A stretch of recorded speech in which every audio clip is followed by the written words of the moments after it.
자, 두 분 보내드리기 전에 말이죠. 우리 시청자 여러분과 함께 두 분도 오늘 오전에 법사위가 열렸는데 혹시 보셨습니까?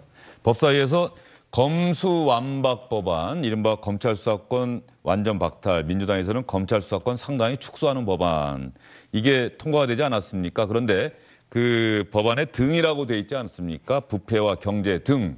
그랬더니 얼마 전에 한동훈 법무부 장관이 그 시행령을 개정을 하면서 이 등을 활용을 해서 검찰 수사권 축소할 때는 할 수 없었던 걸로 생각했던 수사까지 검찰이 할 수 있게, 그랬더니 이제 또 민주당 쪽에서 나오는 게 검수 원복, 검찰 수사권 원래 복원 아니냐, 이런 식의 이야기들을 하고 있는데 말이죠. 이 이야기와 관련해서 오늘 오전 법사위에서 상당한 논란이 있지 않았을까. 한동훈 법무부 장관이 출석하기 때문에. 그런데 제가 쭉 오전 상황을 봤는데 의외로 민주당 의원들이 이 질문을 거의 안 하더군요, 오전에는. 대신에 최강욱 의원과 관련해서 한동훈 법무부 장관이 최강욱 의원이 이 자리에 나와 있는 것 자체가 이해충돌에 해당합니다. 제가 피해자입니다. 최강욱 의원이 가해자고. 뭐 이런 이야기까지 해서 그것 때문에 상당한 논란과 공방이 있었어요. 한번 영상 보시죠. 법무부 장관은 사실은 지금 재판받고 있는 사건에 대해서 사실은 직간접적으로 관련되어 있는 당사자입니다. 당사자를 두고 질의와 답변을 이어가는 것이 적절한지에 대해서 문제를 제기하고, 그다음에 한동훈 장관과 저와의 개인적인 관계를 왜 법사위에서 이렇게 공식적인 자리에서 자꾸 부각시키는지는 모르겠는데, 한동훈 장관과 저는 무슨 검사와 피의자를 우리가 만난 적이 있습니까? 그리고 제가 지휘한 사건으로 한동훈 장관의 기소되셨죠. 발언에 대해서 그리고 제가 피해자고요. 재판이 진행되고 있다고, 본인은 피해자라고 주장하지만 기소되셨잖아요. 내가 지금. 더 피해자라고 보는 견해가 그러니까 이해충돌이 많지 있다는 않아요. 얘기입니다. 어디 끼어들어가지고 지금 신상 발언하는데 아니 지금 그런 태도를 바꾸란 지금 말입니까? 이런 상황이 문제가 되기.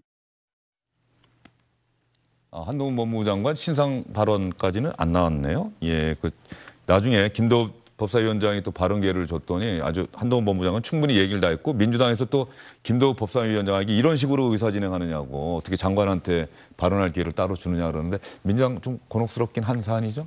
근데 법사위 상황은 지금으로서는 적절치 않다고 봅니다. 이게 법사위라는 상임위가 열려서 결산을 해야 되는 상임위가 열렸는데 본질에 충실하지 않고 또 그 시비 걸고 싸움 걸고 하면서 정말 국민을 위한 상임위가 되지 않는 모습을 보이는 거라고 생각이 들어서요. 저 정도의 발언을 시작한 국민의힘 의원이 그냥 시비를 먼저 걸었죠. 그러면서 결산을 제대로 안 하겠다라는 여당 쪽에 좀 어떻게 보면은 방어막을 친 게 아닌가라는 생각이 듭니다. 정점식 의원이 아주 의도적으로 의사진행 발언을 해서 최강욱 의원의 사례를 의도적으로 한 것이다, 이렇게 얘기를 해주셨고요.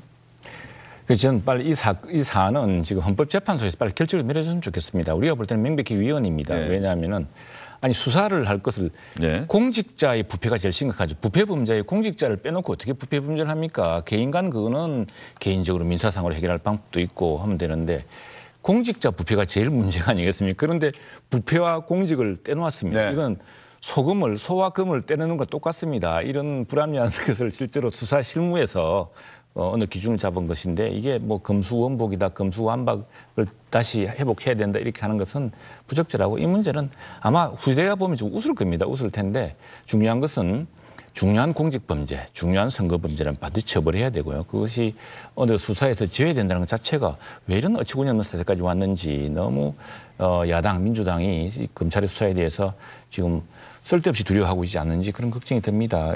없는 죄를 만드는 것은 굉장히 나쁜 일이고요. 네. 있는 죄를 또 덮을 수도 없는 일이기 때문에 법과 절차와 공정화에 따라서 이걸 회복하는 것이 중요하다고 합니다. 이 피해를 국민들이 보고 있습니다. 지금 뭐냐면 장애인 사건이라든가 이런 무슨 환경 사건 같은 경우에 고발인들이 주로 단체들이 많거든요. 근데 검찰이 수사를 못하게 하고 있어가지고 경찰에서 수사하다가 안 된다고 덮어버리면은 아주 그 사건 자체가 실종된다고 알겠습니다. 지금 굉장히 문제도 많습니다. 그런 것도 최영두 의원이 회복해야 법사위를 가셔야 될 것 같습니다. 예, 한동훈 법무부 장관이 어쨌든 간에 최강욱 의원 사례와 관련해서는 한치도 물러서지 않았고, 그래서 최강욱 의원이 왜 내가 발언하고 있는데 장관이 끼어드느냐, 그런 태도를 바꾸라라고 신경전까지 펼쳤는데 말이죠. 아마 정기국회, 이번 임시국회뿐 아니라 9월 정기국회에서도 한동훈 법무부 장관이 출석하는 법사위에서는 상당한 공방이 있지 않을까 싶습니다. 두 분 긴 시간 수고 많으셨고요. 자, 시청자 여러분, 잠시 뒤에는 박지원 전 국가정보원장 그리고 이어서 김태현 변호사 나와서 정치권 현안, 이준석 전 대표와 관련된 문제, 이준석 전 대표에 대한 경찰의 수사 어떻게 진행되는지 여러분과 함께 이야기할 시간을 갖도록 하겠습니다. 잠시 후에 다시 돌아오겠습니다.